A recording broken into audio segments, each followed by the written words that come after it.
চলি আছে আজি শৈলেশ আৰু মই এনেই দুইটা বহিছোঁ শৈলেশ অহাৰ কাৰণে শৈলেশ মানে কিবা কিবি লৈ আহিছে যাম বুলি কেমেৰা সেইখিনিয়ে লৈ আহিছে এতিয়া আমি আপোনালোকক ভূপেন সংবাদ শুনাম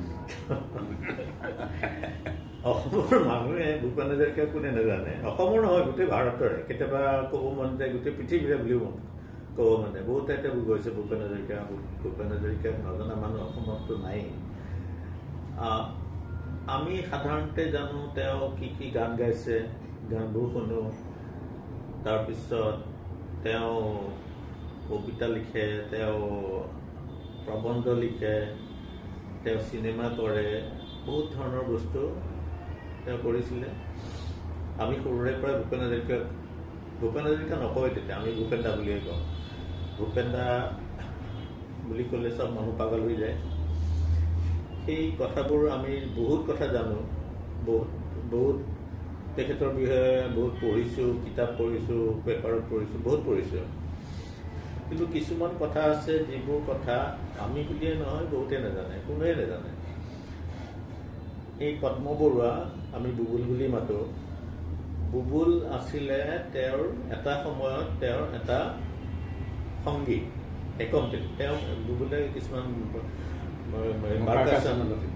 বজাই পেলাই তেওঁৰ লগত থাকে আৰু তেওঁলোকৰ এই তিনিজনমান মানুহ আছিলে এজন আছিলে ৰাণা হাজৰিকা জয়ন্ত হাজৰিকা বুলি যাক জানো ভূপেন উৎপল বৰুৱা তাৰপিছত পদ্ম বৰুৱা আৰু ভূপেন হাজৰিকা এইকেইজনে গাড়ীতে ঘূৰি ফুৰে গাঁৱত গ'লে বা ক'ৰবাত তেতিয়া ভূপেন হাজৰিকাই য'তে ত'তে থাকে তেওঁৰ কোনো আপত্তি নাথাকে কোনোবা এটা ঠাইত থাকিব দিলে হৈ যায় ইয়াতে থাকক বুলি ক'লে থাকি যায় সেই মানুহজন কেনেকৈ আছিলে তেওঁ ভূপেন হাজৰিকা আৰু এটা কথা কওঁ ভূপেন হাজৰিকা এজন মানুহ খুব ভাৰততে খুব কম মানুহে ভাৰতবৰ্ষৰ যিটো এৱাৰ্ড দিয়ে তেওঁ পদ্মশ্ৰী পদ্মভূষণ পদ্মবিভূষণ ভাৰত ৰত্ন এইবোৰ সকলো তেওঁ এৱাৰ্ড পাইছে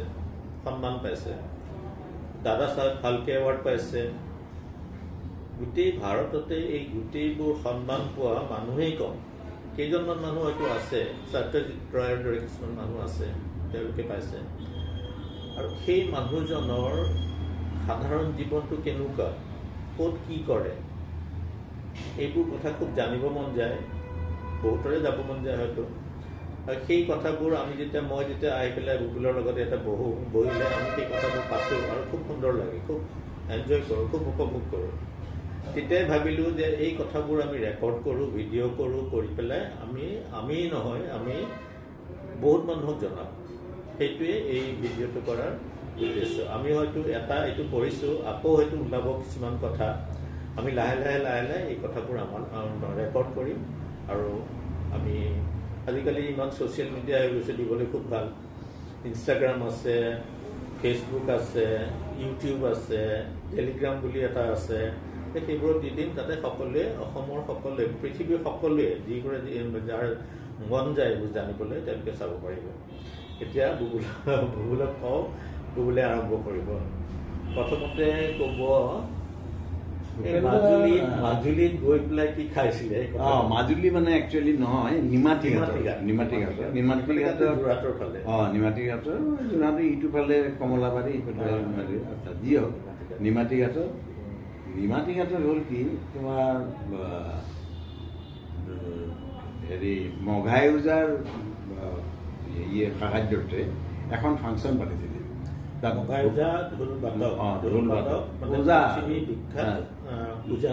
ওজা লিজেণ্ড ঢোলৰ লিজেণ্ড আচ্ছা যি হওক তেওঁ মানে সাহায্যতে আমি গৈছিলোঁ ভূপেন দা মই জয়ন্ত হাজৰিকা আৰু উৎপল বৰুৱা ফাংচন গ'লো নিমাতী হাইস্কুলখন স্কুল এখন আছিলে মোৰ মনত আছে বহুত দিনৰ কথাটো আজি 40-50 বছৰ আগৰ কথা গতিকে মই তাৰিখ চন এইবিলাক ক'ব নোৱাৰিম জেগাবিলাকৰ কথা কৈ যাব পাৰিম স্কুল এখন আছিলে আৰু এখন ডাঙৰ ফিল্ড টাইপৰ আছিলে যি হওক বাৰু আমাৰ ফাংচন তাতে আৰম্ভ হৈছিলে তাত মানে ভূপেন হাজৰিকাই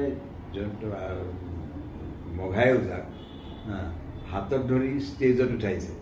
ষ্টেজত উঠাই তাতে অকণমান পৰিচয় এটা দিছে। মঘাই ওজাকটো চবেই চিনিয়ে পায়, কিন্তু দুখ লগা কাহিনী এটা ভূপেন দাই কৈছিলে ৰাইজক, যে ৰাছিয়া গভৰ্ণমেণ্টে মঘাই ওজাক দুবাৰকৈ নিমন্ত্ৰণ কৰিছিলে বোলে। প্ৰথমবাৰ যাব নোৱাৰিলে এইকাৰণেই যে ধান পকিছে, গতিকে পকা ধানখিনি কাটি যদি তেওঁ ভঁৰালত সোমাই থৈ নাযায়, তেতিয়াহ'লে ৰাছিয়াৰ পৰা আহি তেওঁ সুদা পেটে থাকিব লাগিব। আৰু ভূপেন হাজৰিকাই তেতিয়া ৰাইজক কৈছিলে যে আমাৰ অসমীয়া শিল্পীৰ এনেকুৱা মহান শিল্পীৰ দুৰৱস্থা এনেকুৱা হয়, গতিকে আমি বৰ মানে হেৰিত উঠা মানুহ নহয়, বহু কষ্ট কৰি এইবিলাক কৰা হৈছে। এইবিলাকেই কথা। আৰু ভূপেন হাজৰিকাৰ এটা ক'ব নোৱাৰোঁ কিমান মানুহে জানে, মঘাই ওজাক অসমীয়া বা ভাৰতৰ মানুহক চিনাকি কৰি দিছিলে। মঘাই ওজা এজন খুব ভাল ঢোল বাদক ওজা বুলি কয়, মঘাই ওজা বুলি কয়। তেখেতক চিনাকি কৰি দিছিলে ভূপেন হাজৰিকাই। প্ৰতিমা পাণ্ডে যিগৰাকী মানুহে গোৱালপৰীয়া লোকগীতৰ তেওঁ গাইছিলে, কিন্তু তেওঁক পৃথিৱীৰ লগত চিনাকি কৰিছিলে ভূপেন হাজৰিকাই। আমাৰ অসমীয়া যিটো সত্ৰীয়া নৃত্য, এই সত্ৰীয়া নৃত্য এটা ক্লাছিকেল ডান্স। সেইটো বহুত বছৰ সত্ৰীয়া নৃত্যটো, আমাৰ অসমৰ সত্ৰীয়া নৃত্যটো সেইটো ক্লাছিকেল ইণ্ডিয়ান ক্লাছিকেল ডান্স বুলি কোৱা নাছিলে। ভূপেন হাজৰিকা যেতিয়া তেওঁ হেৰিত আছিলে, একাডেমি সাহিত্য একাডেমি তেওঁ যেতিয়া চেয়াৰমেন আছিলে, সেইখিনি সময়তে এই সত্ৰীয়া নৃত্য এটা ইণ্ডিয়ান কালচাৰেল ডান্স বুলি, নৃত্য বুলি, classical dance, Indian classical dance বহুত আছে, কথক আছে, ভাৰত নাট্যম আছে, এইবিলাকৰ মণিপুৰী ডান্স আছে, মণিপুৰী নৃত্য আছে, এই আৰু বহুত কেইবাটাও বহুত আছে। তো সেইবোৰৰ লগত সত্ৰীয়া নাট্যই এটা সন্মান পালে যে সত্ৰীয়া নাট্যও এটা ইণ্ডিয়ান ক্লাছিকেল ডান্স। এইটো ভূপেন্দাৰ কিন্তু সাংঘাতিক কণ্ট্ৰিবিউশ্যন দেই, সাংঘাতিক কণ্ট্ৰিবিউশ্যন ভূপেন্দাৰ। সেইকাৰণে ইয়াতে মই কৈ থলোঁ যে কেনেকুৱা ধৰণৰ মানুহ আছিলে তেখেত। এতিয়া আৰু এটা হেৰি খোৱা বোৱাৰ কথা। ভূপেন্দাৰটো গান বাজনাৰ কথা চবেই জানেই, কিন্তু কথা হ'ল কি, ভূপেন্দাৰ ঘৰুৱা কথা কিছুমান আছে। মানুহজন বৰ আৰ্টিষ্টিকটো চবেই জানে। খোৱা বোৱাটো সাংঘাতিক মানে খুব ৰুচি লগা বস্তু খায়। খোৱা বোৱাৰ কথা কওঁতে বাকীখিনি ক'ব। খোৱা বোৱাৰ কথাতে এটা কথা কৈ থওঁ, ভূপেন হাজৰিকাই বোলে যেতিয়া পাকঘৰত সোমাই, যেতিয়া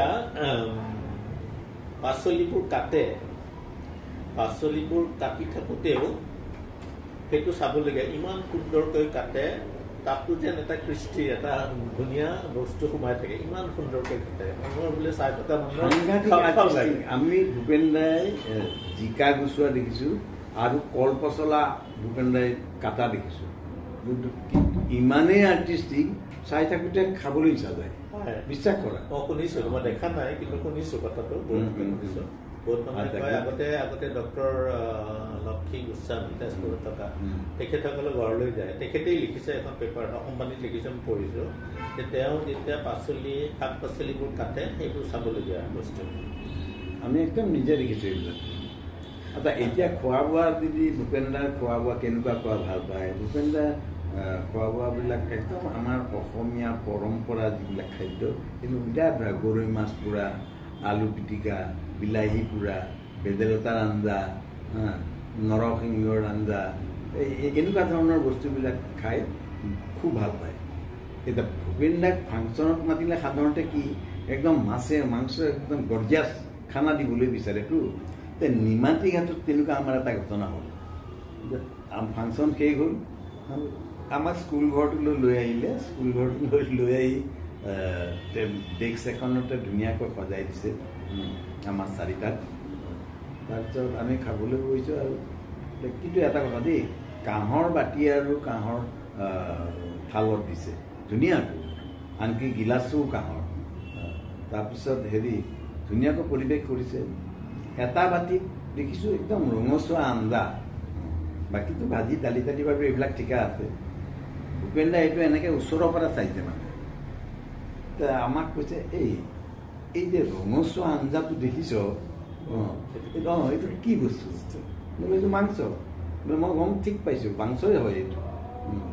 ইয়াত কোন আছে বাৰু? এনেকৈ ক'লে যে ইয়াত কোন আছে বাৰু? তাৰপিছত লগে লগে এজন মানুহ আহিলে। মানুহজন পিছত মানে তেওঁৰ লগত চিনাকি হোৱা নাই আমি, মইহে ভাবিছোঁ তেওঁ বোধ কৰে হেডমাষ্টাৰ হ'ব যেন পাইছোঁ। তেওঁৰ কথা বাৰ্তা চালনৰ পৰা গম পাইতো। কিন্তু মানুহজন অকণমান ডেকা দেই, ভূপেন দাহঁততকৈ কম বয়সীয়া। দাদা কওকচোন কি হ'ল? ভূপেন দাই ক'লে এটা কথা হৈছে, মই যাযাবৰ মানুহ নহয়, মই গোটেইখন ঘূৰি ফুৰোঁ, মই এনেকুৱা ৰঙা নীলা সেউজীয়া এনেকুৱা সময় বহুত আঞ্জা খাইছোঁ, নিমাতী ঘাটত তুমি মোক এইটো আঞ্জা দেখাব আহিছা বুলি কৈছে দেই। তাৰপিছত সেইজনে একো মাত মতা নাই। বোলে সৰু মাছ কেইটামান পাবা নাপাবা? তেতিয়া কৈছে পাম। বোলে এটা কথা কম কৰাচোন, সৰু মাছ কেইটামান হ'লেও হ'ব, কেইটামান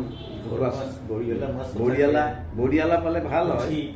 বৰিয়ালা, পুঠি যি আছে মুঠতে সৰু মাছ, ডাঙৰ যি আছে মুঠতে সৰু মাছ কেইটামান গোটোৱা। বোলে পাম বুলি ক'লে গোটোৱা, আমি আছোঁ, অলপ পিছত ভাত খাম। তাৰপিছত আৰু তেওঁলোকে ক'ব পৰা এইবিলাক অলপ সৰু মাছ গোট খালে। তাৰপিছত নেমু টেঙা চেপি পেলাই আলু খচি আঞ্জা বিৰাট সোৱাদ হৈছে। ভূপেন দাই বিৰাট মানে প্ৰেইজ কৰিছে। তাৰপিছত আৰু এই প্ৰেইজ কৰাৰ কাৰণে ভাবিলে কি যে আৰু ভাত লাগিব, ভূপেন দাক অলপ ভাত খুৱাওঁ। এনেকৈ সাধাৰণতে যিবিলাক ভোজত সুধি ফুৰে অলপ ভাত দিম নেকি, আমাক কৈছে আমাক অকণমান দিয়ক, এনেকৈ যাক যেনেকৈ লাগে লৈছোঁ। ভূপেন দাক সোধোতে ভূপেন দাই ক'লে নাই মোক নিদিবা দেই বাবু, আৰু দিব নালাগে বুলি ক'লে। তাৰপিছত আৰু তথাপি নহয় দাদা কেইটামান লওক। তেতিয়া এনেকৈ হাতখন দি ক'লে তুমি এটা কথা শুনাচোন, কম কৰি খাবা, বেছি দিন জীয়াই থাকিবৰ কাৰণে মই কিছুদিন অলপ জীয়াই থাকিব বিচাৰোঁ বুজিছা। গতিকে মোক আৰু এতিয়া খোৱা বোৱাৰ কথা নক'বা দেই, মোৰ হৈছে ধুনীয়া হৈছে খোৱা বোৱা, বৰ ভাল পাইছোঁ ইত্যাদি ইত্যাদি কৰি প্ৰিয় হ'ব। ভূপেন হাজৰিকাই অসমক কিমান ভাল পাইছিলে, গানবোৰতো তেওঁৰ কিছুমান কথা আছিলে। অসমী আমাৰ ৰূপহী গুণৰ অনাই শেষ আছিলে, জন্ম ল'লো ইয়াতে যেন মৰো। ইমানবোৰ মৰম ভূপেন হাজৰিকাৰ অসমৰ প্ৰতি আছিলে। এইখিনি আপোনালোকক আপোনাৰ এইবাৰ এইখিনি শুনালোঁ, আমি আকৌ শুনাম। বহুত কথা আছে, বহুত কথা আছে। ভূপেন দাৰ কথা শুনি থাকিব ইচ্ছা যাব, আৰু সময়ো হৈ থাকিব বহুত। সেইটোও ঠিক। আমি সেইকাৰণে এনেকৈ সৰুকৈ এইখিনি সময় কিমান লাগি চাব লাগিব। এইখিনি এনেকৈ কৰি পেলাই আপোনালোকক আকৌ আমি যদি ভাল পায়, আপোনালোকৰ শুনি ভাল লাগিব, নিশ্চয় উপভোগ কৰিব। এই উদ্দেশ্যৰে আজি এইখিনিতে শেষ কৰোঁ। আকৌ কিবা আকৌ ভূপেন হাজৰিকা অৰ্থ সংবাদ শুনাম আপোনালোকৰ, কিন্তু একদম বেলেগ টাইপৰ। একো নাই, আমি ঘৰুৱা কথাই পাতিম দেই। ভূপেন দাৰ গানৰ কাৰণে আৰু আমি নাপাতোঁ, বহুতেই জানে, গোটেই ভাৰতবাসীয়ে জানে। এটা সাধাৰণ কথা এটা কৈ থওঁ, এটা টাইমত জাকিৰ হুছেইন প্ৰেচিডেণ্ট আছিলে, সেইটো মই খবৰৰ কাগজৰ মেগাজিনতে পঢ়া দেই। জাকিৰ হুছেইন প্ৰেচিডেণ্ট আছিলে, জাকিৰ হুছেইন আছিলে প্ৰেচিডেণ্ট, আৰু ইণ্ডিয়াৰ পৰা এটা কালচাৰেল এক্সচেঞ্জ চলাইছিলে কোনোবা এখন ইংলেণ্ড নে আমেৰিকা কোনোবা এখন জেগাত। আৰু তাত বাঘা মিউজিক ডাইৰেক্টৰ আৰু ছিংগাৰবিলাক গৈছিল। বেংগলত কিমান ছিংগাৰ থাকিব তুমি ভাবিছোঁ? আচ্ছা, শ্যামল মিত্ৰ অমুক চব গৈছে, হেমন্ত মুখাৰ্জী, ৰুমা বৰা থকা নানাজী। তাত কিন্তু ভূপেন হাজৰিকাকহে লিডাৰ কৰি পঠিয়াইছে। আচ্ছা, তেতিয়া এটা নিয়ম আছিলে কি, তাৰ পৰা আহি কিনো কৰিলে তাত গৈ এটা পাৰ্লিয়ামেণ্টত লেকচাৰ এটা দিব লাগে কিবা কমিটিৰ আগত দিব লাগে ইমান মানে মই ডিটেইলছ নাজানো কিন্তু পাৰ্লিয়ামেণ্টত দিব লাগে in presence of president in presence of president তেতিয়া ভূপেন হাজৰিকাই ক'লে আৰু চবেই খুব প্ৰেজ কৰিলে তাৰপিছত এতিয়া মানে মুকলি মাৰিব লাগে ফাংচনত জাকিৰ হুছেইন প্ৰেচিডেণ্টে ডেফিনেটলি ক'ব জাকিৰ হুছেইন উঠিলে উঠি পেলাই ক'লে যে ডক্টৰ ভূপেন হাজৰিকাৰ ইমান শুৱলা কথা শুনাৰ পিছত মোৰ দৰে ৰাজনীতিক এজনৰ মানে কঠুৱা কণ্ঠ শুনি আপোনালোকে ভাল নাপাব বুলি কৈ তেওঁ একোৱেই নকৰিলে ফাংচনখন উঠিলে এয়া ডক্টৰ ভূপেন হাজৰিকা এতিয়া ইমানতে এতিয়া সামৰিছোঁ এতিয়া আকৌ নমস্কাৰ জনাইছোঁ আকৌ